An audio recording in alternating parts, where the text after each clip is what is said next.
Good morning बच्चों। My self doctor Poonam Yadav, Marwari college Ranchi. आज मैं आप लोगों को परियोजना कार्य के बारे में बताने जा रही हूँ। Meaning of project work.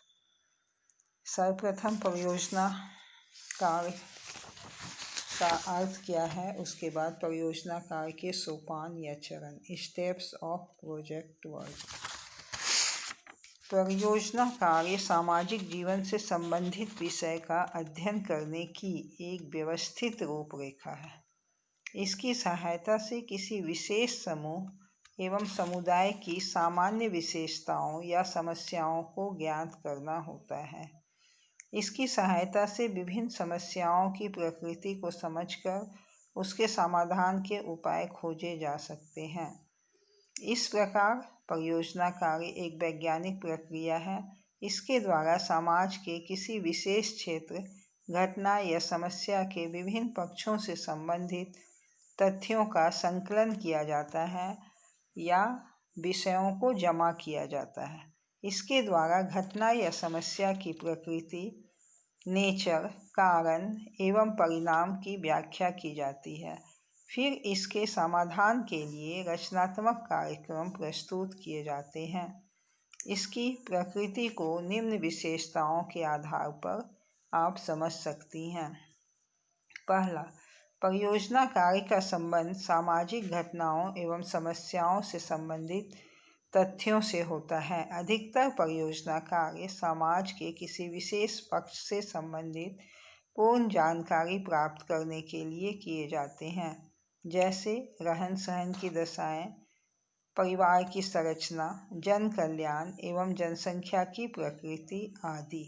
दूसरा, परियोजना कार्य में वैज्ञानिक पद्धतियों एवं प्रविधियों जैसे अवलोकन, साक्षात्कार एवं अनुसूची आदि के आधार पर तथ्यों को प्राप्त किया जाता है। इसमें किसी समूह या समस्या से संबंधित तथ्यों को एक क्रमबद्ध तथा व्यवस्थित रूप में एकत्रित किया जाता है।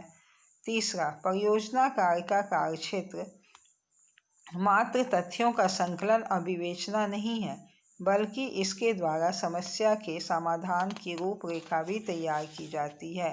इस रूप में यह व्यवहारिक होता है या प्रैक्टिकल होता है। चौथा, परियोजना कार्य की विषय वस्तु एक निश्चित भौगोलिक क्षेत्र की घटनाएं या सामयिक सामाजिक समस्या हो सकती है। इसके निष्कर्ष उस क्षेत्र से ही संबंधित होते हैं। पांचवा, परियोजना कार्य को व्यक्तिगत प्रभाव से बचाकर उनमें वैश्विकता या तटस्थता लाई जाती है। आवश्यक तथ्यों को एकत्रित करने के दौरान यथासंभव पक्षपातपूर्ण दृष्टिकोण को दूर करने पर विशेष ध्यान दिया जाता है। एक निष्पक्ष एवं तटस्थ निरीक्षक की दृष्टि से घटनाओं एवं समस्याओं को देखने एवं समझने और तथ्यों को संकलित करने का प्रयास किया जाता है। इस प्रकार परियोजना कार्य अनेक विशेषताओं से युक्त ज्ञान प्राप्ति, समस्या समाधान और समाज कल्याण की योजना है। इसमें सैद्धांतिक एवं व्यवहारिक दोनों प्रकार के गुण पाए जाते हैं। अब हम परियोजना कार्य को कितने सोपान या चरण हैं उसके बारे में बताने जा रही हूँ। परियोजना कार्य एक वैज्ञानिक प्रयास है। इसमें वैज्ञानिक पद्धति की संपूर्ण प्रक्रिया का अनुपालन किया जाता है, जो एक निश्चित एवं अंतर्संबंध क्रम से गुजरता है। इन्हें हम परियोजना कार्य के सोपान या चरण कह सकते हैं। यह जितना व्यवस्थित होता है, परियोजना कार्य उतनी ही उपयोगी बन जाती है। इन चरणों की व्याख्या में 3 महत्वपूर्ण तथ्य होते हैं। पहला, प्रत्येक चरण एक क्रमबद्ध श्रृंखला में एक दूसरे से जुड़े होते हैं।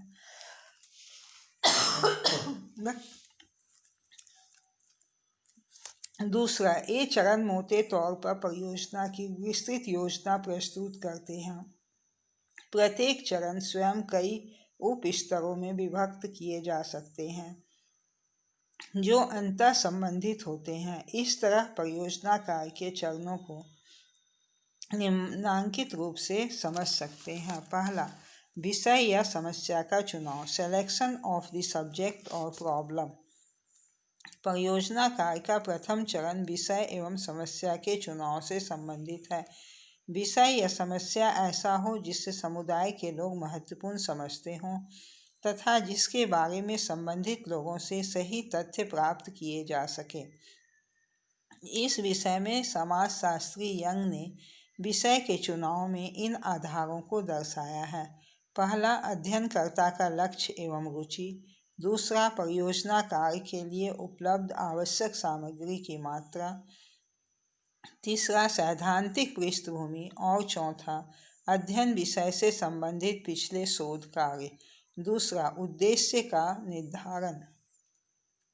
परियोजना कार्य का दूसरा चरण अध्ययन उद्देश्य का निर्धारण से संबंधित है। विषय निर्धारण में मूल सैद्धांतिक प्रश्न है, विषय चरण से हमारे उद्देश्य की प्राप्ति होती है या नहीं। इसका उद्देश्य किसी समुदाय या वर्ग के बारे में सामान्य जानकारी प्राप्त करनी हो सकती है। दूसरी ओर, इसका उद्देश्य किसी विशेष समस्या का निदान या उपचार ढूंढना हो सकता है। तीसरा, बजट और समय सूची का निर्माण। Preparation of budget and time schedule. परियोजना कार्य का एक महत्वपूर्ण चरण बजट एवं समय सूची के निर्माण से संबंधित है। इस कार्य को औपचारिकता तब मिलती है जब हम उसे निश्चित समय एवं बजट के बंधनों में बांध देते हैं। परियोजना कार्य एक निश्चित उद्देश्य को लेकर होते हैं और समय के अंदर ही इसे पूरा करना होता है। जैसे यदि हम मतदान व्यवहार, वोटिंग बिहेवियर का अध्ययन कर रहे हों तो किसी निश्चित अवधि में ही अपना कार्य संपन्न करना होता है। चौथा, अध्ययन क्षेत्र को परिसीमित करना।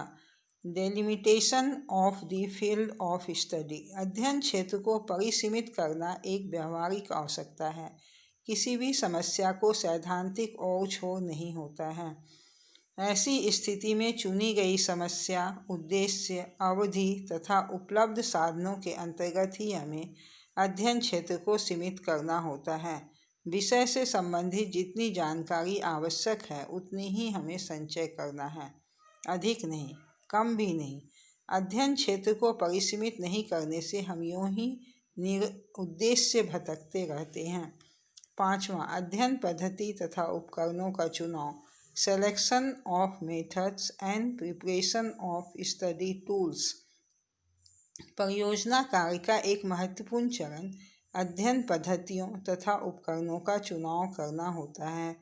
कार्य प्रारंभ करने के पूर्व अध्ययन विषय, उद्देश्य तथा अध्ययन क्षेत्र की प्रकृति के अनुसार हम अपने अध्ययन पद्धतियों, अवलोकन, साक्षात्कार या इंटरव्यू एवं वैयक्तिक अध्ययन आदि को चुन लेते हैं। इसके चुनाव के प्रामाणिक आधार हैं, जैसे अनपढ़ों से युक्त समग्र के लिए साक्षात्कार आवश्यक है और उपकरण में साक्षात्कार अनुसूची, शिक्षित समग्र में साक्षात्कार अनुसूची के अलावे प्रश्नावली सहायक हो सकता है।